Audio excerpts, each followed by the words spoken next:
الحمد لله الذي خلق الإنسان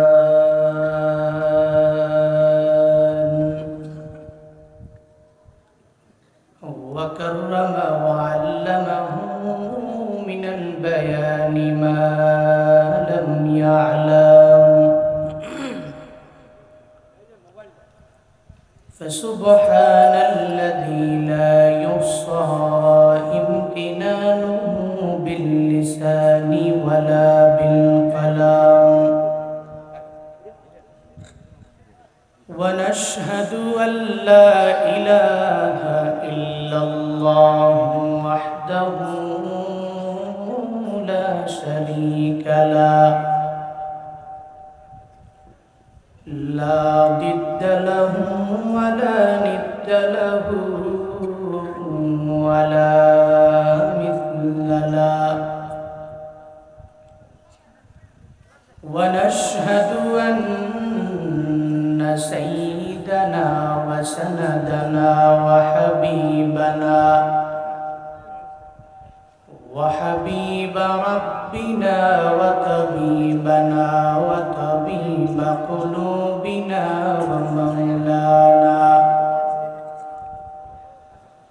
ومولانا محمدا عبده ورسوله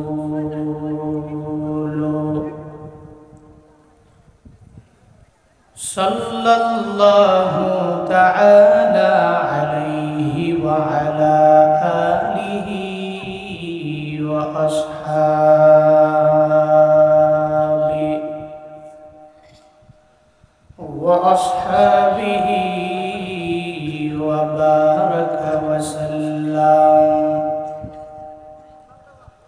وبارك وسلم تسليما كثيرا الذي أرسله الله تعالى بالحق بشيرا ونذيرا وداعيا إلى الله بإذنه وسراجا منيرا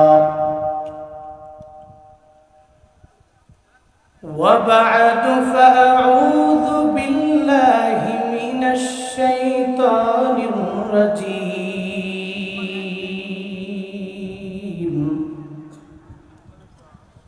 بسم الله الرحمن الرحيم والضحى والليل إذا سجى ما ودعك ربك وما قلى وللآخرة خير لك من الأولى ولسوف يعطيك ربك فترضى ألم يجدك يتيما فآوى ووجدك ضالا فهدى ووجدك عائلا فأغنى فأما اليتيم فلا تقهر وأما السائل فلا تنهر وأما بنعمة ربك فحدث صدق الله مولانا العظيم وصدق رسوله النبي الكريم ونحن على ذلك لمن الشاهدين والشاكرين والذاكرين والحمد لله رب العالمين.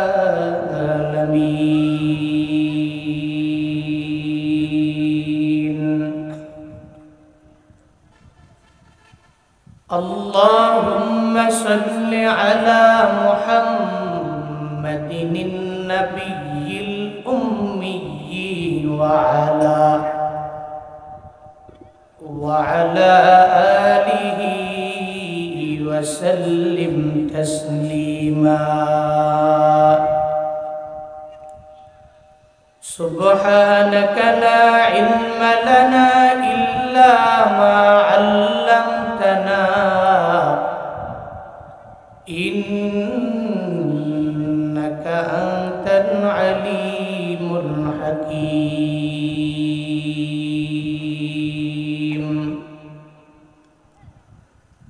رب اشرح لي صدري ويسر لي أمري واحلل عقدة من لساني يفقه قولي. ربي زدني علما ربي زدني علما.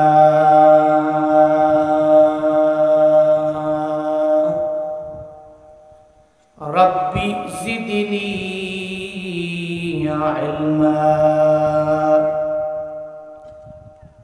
ربي يسر ولا تعسر وتمم علينا بالخير.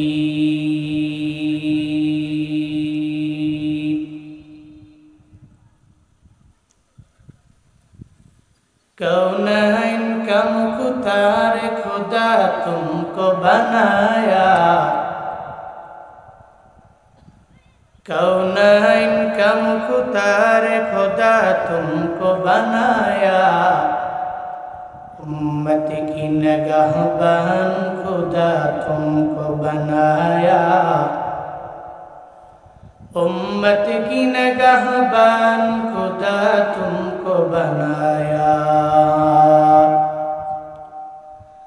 या रब मेरे आँखों में समा जाए मदीना,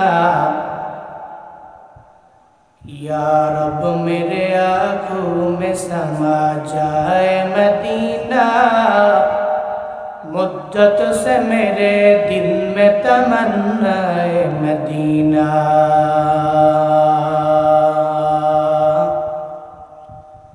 मुद्दत से मेरे दिल में तमन्ना है मदीना।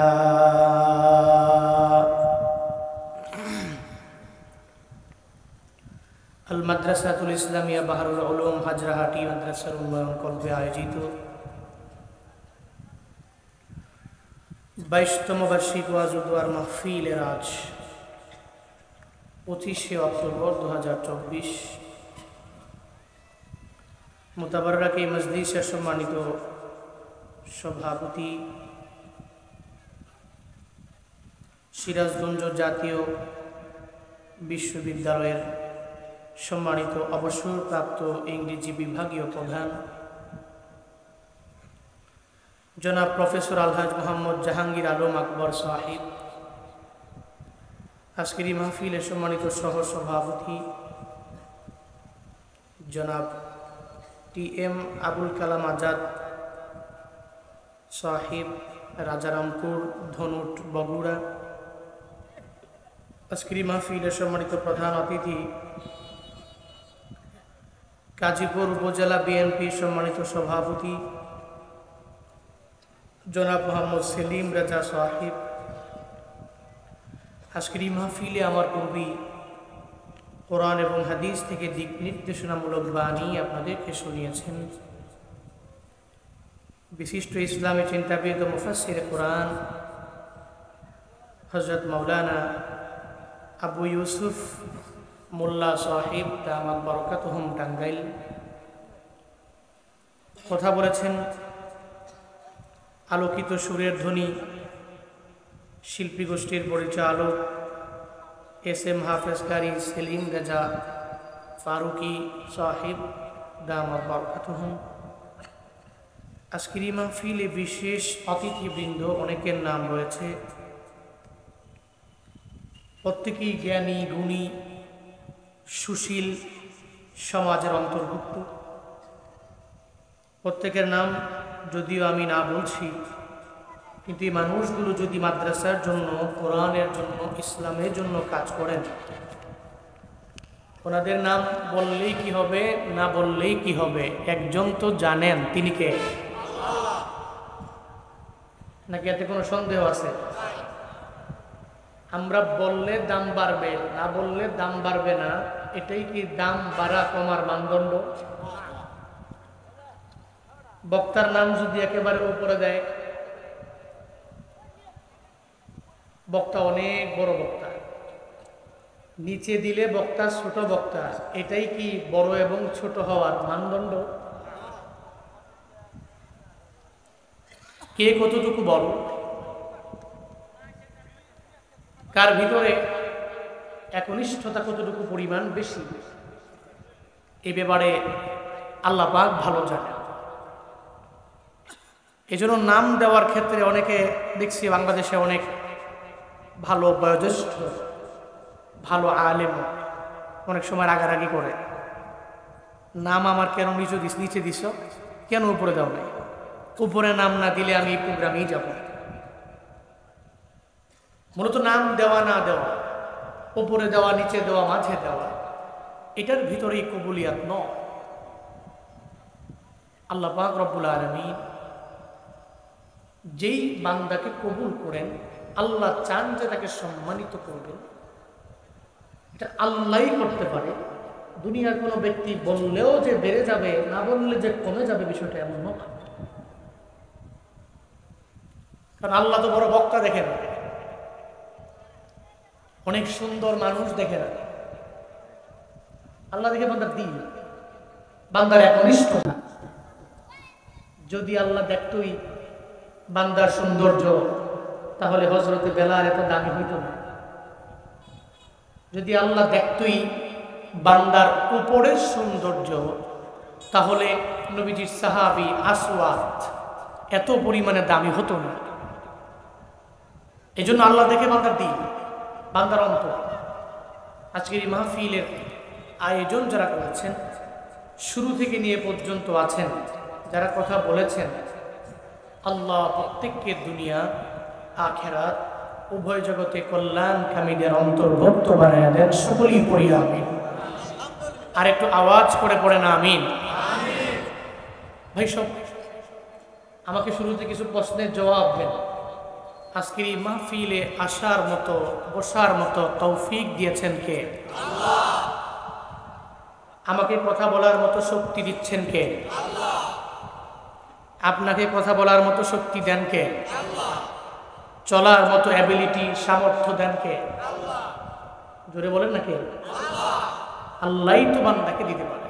এই জন্য যে আল্লাহ আজকের এই মাহফিলে আসার মতো, বসার মতো, কিছু বলার এবং শোনার মতো তৌফিক দান করেছেন, ওই রবের দেওয়া জবান দিয়ে, রবের দেওয়া শক্তি দিয়ে, রবের শেখানো কালিমাতুশ শুকর সকলে প্রাণ খুলে, মন উজাড় করে, চিল্লায় একবার করে সমস্বরে পড়ি আলহামদুলিল্লাহ।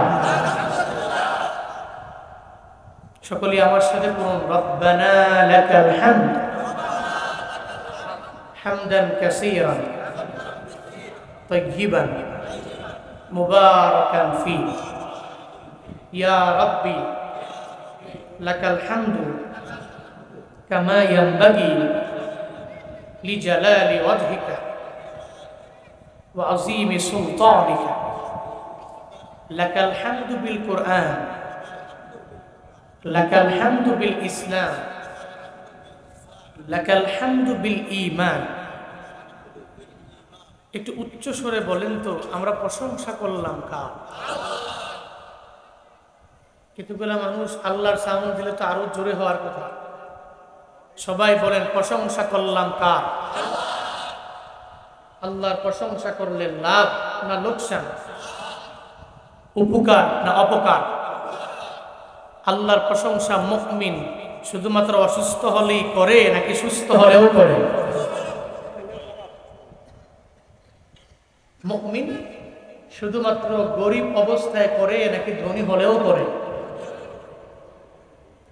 সব অবস্থায়। কিন্তু আমাদের কিন্তু অবস্থার পরিবর্তন। কেমনে হুজুর? হঠাৎ করে ধরেন জ্বর আসছে, ঠান্ডা লেগেছে, তখন দেখি আমরা আল্লাহকে স্মরণ করি বেশি, আল্লাহকে ডাকি বেশি। অসুস্থ কাটিয়ে উঠতে পারলেই, সুস্থ হয়ে গেলেই আল্লাহকে ভুলে যাই। এই যে করোনা গেছে না, কোভিড-19, ওই সময় দেখছেন যে ব্যক্তি আগে জিন্দেগিতেও নামাজ পড়তো না, যারা কাশি দিয়া বাইধাও মসজিদে আনা যাইতো না, এই সমস্ত ব্যক্তিগুলো মুফতি সাহেব ফতুয়া দিয়েছে যে মসজিদে যাওয়ার দরকার নাই, ঘরে পড়লেও নামাজ হবে। সুবহানাল্লাহ। এই ব্যক্তি যে মসজিদ তালা মারছে কে ভাঙে দেবে? নামাজ অবশ্যই পড়তে হবে, মসজিদে পড়বো, কিসের ঘরে নামাজ হবে? করোনা যখন শেষ হয়ে গেল, সব জায়গায় ছড়িয়ে পড়লো, এখন আর করোনায় কেউ মৃত্যুবরণ করে না। এখন করোনার প্রভাব বিস্তার লাভ কমে আসছে। তখন যেই ব্যক্তি কয়ে তালা ভেঙ্গে ফেলবো, মসজিদ খুলে না, খালি হুজুররা ফতুয়া বানায়, ওই ব্যক্তির আর করোনার পরে হারিকেন দিয়েও মসজিদে খুঁজে পাওয়া যায় না। আমাদের অবস্থার পরিবর্তন হয়। এই যে এর মানে হচ্ছে আমরা করোনাকে ভয় করছি, আল্লাহকে ভয় করি না। এর মানে জ্বর আসছে, অসুস্থ হয়ে গেছি, এই অসুস্থকে ভয় করে আল্লাহকে ভয় করছি, সুস্থ হয়ে গেলে আল্লাহকে ভুলে গেছি। কিন্তু মুমিন পশ্চিমকালও এটা করতে পারে। মুমিন সর্বহালাতে প্রশংসা করে কার? আর একটু জোরে বলেন, আর একটু আওয়াজ করে বলেন। মুমিন সর্বহালাতে প্রশংসা করে কার? আল্লাহ আমাদের ওই রবের প্রশংসা করে নেওয়ালা একজন বান্দা হিসাবে কবুল করেন। সকলেই বলি আমিন। শুনেন, আমি সূরাত ওয়াদ-দুহা থেকে কথা বলবো। প্রত্যেকের একটা পরিচিত সূরা, সূরাত ওয়াদ-দুহা। এটা থেকেই যতক্ষণ পারি কথা বলবো। এর আগে আপনাদেরকে একটু কষ্ট দিই এবং ডিস্টার্ব করি, যদিও এই বিষয়গুলো আপনাদের কাছে ডিস্টার্ব মনে হবে, আমার কাছে এটা ডিস্টার্ব নয়। মাদ্রাসার খাতিরে মাদ্রাসাওয়ালারা বলেছেন, হুজুর মাদ্রাসার উন্নয়ন কল্পে আজকের এই মাহফিল শুরুতেই আপনাদের কাছে একটা রুমাল যাবে। রুমাল যাবে, যে যা পারে, একেবারে যে যা পারে, সর্বনিম্ন 50 টাকা থেকে শুরু করে নিয়ে 50, 100, 150, 200, হুজুর এতটুকু আমার পকেটে আছে। আজকের এই মাহফিলে অনেকে বড় দান করেছেন, আপনি ছোট দান করেছেন। একটু আগে বলেছিলাম আল্লাহ পাক কোন ব্যক্তির দান বড়, কোন ব্যক্তির দান ছোট, এটা কি আল্লাহ বিচার করে না? আল্লাহ বিচার করে বান্দার অন্তর, এই বান্দাটি কতটুকু একনিষ্ঠতা নিয়ে দান করে। এই জন্য রুমাল যাবে। হুজুরা কই ছাত্র রেডি আছে? একটু রুমাল নিয়ে যাবে। সর্বোচ্চ 3-4 মিনিটের ভেতরেই প্রত্যেকে পকেটে হাত দিই, যে যা পারি, ছোট থেকে ছোট হোক, বড় থেকে বড় হোক, আল্লাহকে রাজি করার জন্য, সন্তুষ্ট করার জন্য, নবীর ঘর মাদ্রাসার উন্নয়ন কল্পের আজকের এই মাহফিলে প্রত্যেকে একটু হাত বাড়াই। আমি দোয়া করব মন খুলে। আমার আগের বক্তা যিনি, উনিও দারাজ কণ্ঠে কথা বলেছেন, দারাজ কণ্ঠে আপনাদের জন্য দোয়াও করেছেন, আমিও দোয়া করব, আল্লাহ কবুল করবে ইনশাআল্লাহ। একটু ব্যাগ আছে? কই ব্যাগ নিয়ে কি নেমেছে? জি, একটু ব্যাগ নিয়ে নামেন। একজন ব্যক্তিও খালি ফিরবেন না, ছোট হলেও দেওয়ার জন্য চেষ্টা করেন। আল্লাহ পাক আমাদের দানগুলো কবুল করেন। যান, একটু ব্যাগ নিয়ে যান, আর একটু জিকির করেন, লা ইলাহা ইল্লাল্লাহ লা ইলাহা ইল্লাল্লাহ লা ইলাহা ইল্লাল্লাহ লা ইলাহা ইল্লাল্লাহ লা ইলাহা। সবাই জিকির করি আর দান করি। লা ইলাহা ইল্লাল্লাহ লা ইলাহা ইল্লাল্লাহ লা ইলাহা ইল্লাল্লাহ। জবান খুলেন পড়েন। লা ইলাহা ইল্লাল্লাহ লা ইলাহা। সবাই